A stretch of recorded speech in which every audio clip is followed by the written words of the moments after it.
Okay, so the other thing we want to talk about in terms of chemical reactions is we want to take a look at the types of chemical reactions that you come across. And essentially, there are four main types of chemical reactions that you come across. You come across what are known as combination reactions. You come across what are known as decomposition reactions. You come across what are known as single replacement reactions, and you come across what are known as double replacement reactions.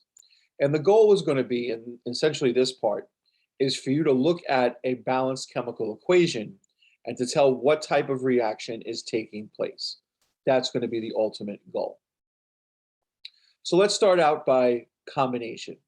So in a combination reaction, essentially you have two or more reactants, and the multiple reactants essentially combine to give one product. Okay, so really the way to sort of recognize a combination reaction is that you have two or more reactants that combine to give one product. And then you have some examples in the slide of this. 2 magnesium plus oxygen gas, giving you 2 magnesium oxides, 2 equivalents of 2 moles of magnesium oxide. Notice multiple reactants going to a singular product. The one underneath, 2 equivalents, 2 moles of sodium solid plus Cl2 gas, giving you 2 moles, 2 equivalents of sodium chloride solid. Again, multiple reactants going to one product. The last one, SO3 gas plus H2O liquid. Now those are compounds. You know, in the first two examples, the reactants were essentially elements, which you find in a lot of combination reactions.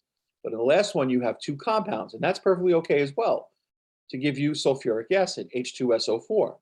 But again, the general idea, multiple reactants going to a singular product.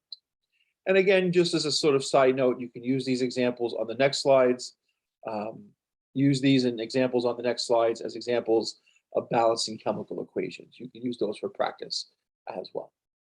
Okay, so essentially in a decomposition reaction,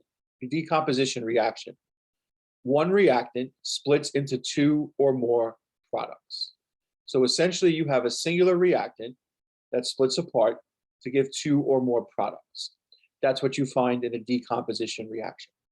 Some examples, you have 2 equivalents of HGO, which can split apart into 2 equivalents of Hg and O2 gas. Singular reactant giving multiple products. 2 equivalents, 2 moles of KClO3, which can split apart into 2 moles, 2 equivalents of KCl, plus 3 moles or 3 equivalents of O2. But again, a singular reactant giving multiple products. That essentially is your decomposition reaction. Okay. From my mind, probably the most tricky are the single replacement reactions. Now, in a single replacement reaction, a lot of times you have 2 reactants. One of them is an element, and the other one is a compound. And essentially what happens is that the element takes the place of one of the parts of the compound. So in a single replacement reaction, one element takes the place of a different element in the other reacting compound. So again, essentially you have an element reacting with a compound, and that element, which is by itself, takes the place of one part, one element of the other reacting compound.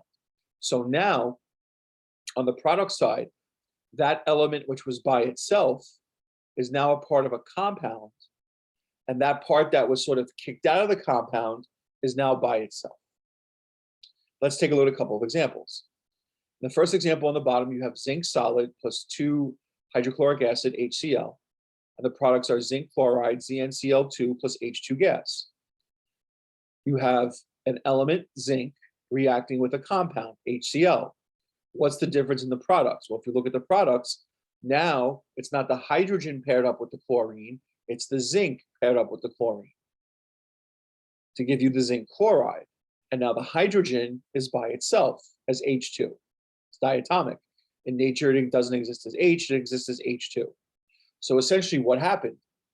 Zinc, you have in your reactant side, you have element plus compound, and the zinc took the place of the hydrogen in the reaction. So that would be an example of a single replacement reaction. Here's another example. Iron solid plus copper 2 sulfate, CuSO4, giving us iron 2 sulfate, FeSO4, plus copper solid. So again, you have a single you have two reactants, an element by itself and a compound.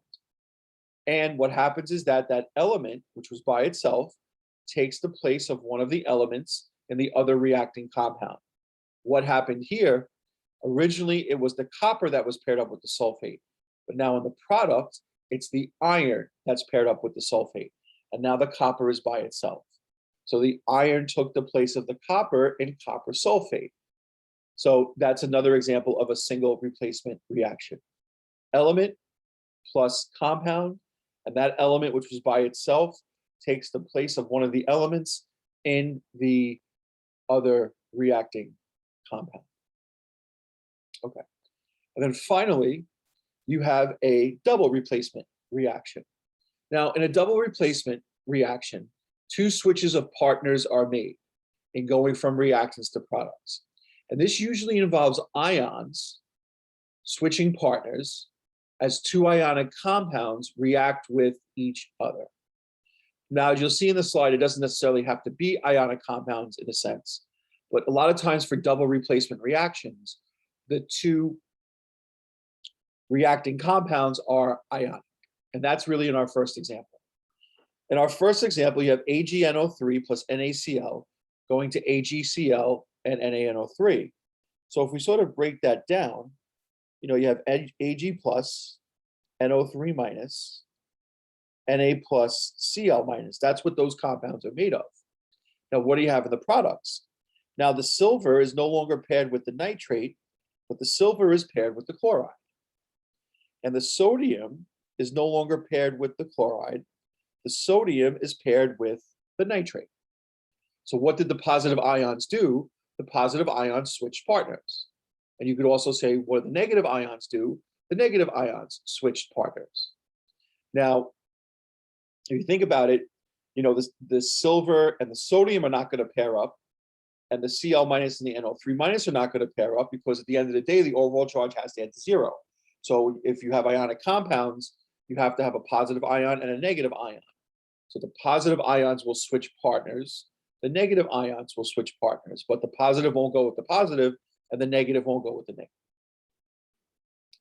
On the other example here, you have zinc sulfide plus hydrochloric acid. Now, hydrochloric acid, even though it's a covalent compound in a sense, it does dissolve, splits apart into ions when dissolved in water. So essentially, if we were to draw this out, you would have zinc 2 plus and sulfur minus 2. And then you'd have 2 hydrogen ions and 2 chloride ions. Not so concerned right now about the number of ions that are present. It just has to do with making sure everything is balanced at the end of the day. But in general, what's the idea? Well, again, the positive ions switch partners. The zinc goes from being paired with the sulfur to being paired with the chloride. And the hydrogen ions switch partners. Instead of being paired up with the chloride ions, at the other side, they're paired up with one sulfide ion. And you could say the negative ions switch partners as well. So even though HCl, in a sense, and H2S are not, and I don't even know if I would write H2S as 2H plus and S minus, now that I'm thinking about it, that's more of a covalent compound. So you probably would have more something like that than ions. But essentially, the bottom line is that you have 2 switches of partners that are made. The hydrogen was originally sort of paired up with the chlorine to give HCl. Now the hydrogen is paired up with the sulfur. So the zinc switched its partners. And again, you could focus on either the positive or the negative ions, but essentially the zinc switched its partner and the hydrogen switched its partner. If you wanted to look at the negative ions, the sulfur switched its partner, the chloride switched its partner. You don't have to look at both. You can essentially just look at one. One other thing to mention, just to go back for a second, when we think about single replacement, why is the zinc taking the place of the hydrogen? Why is the iron taking place of the copper? Why isn't the chloride or the sulfur being kicked out? Well, again, it has to do with charges. If we look at the second example, you have iron by itself where it would essentially have no charge. Then you've got Cu2 plus and SO4 minus 2. We know that when iron goes to form an ion, it has to have a positive charge associated with it.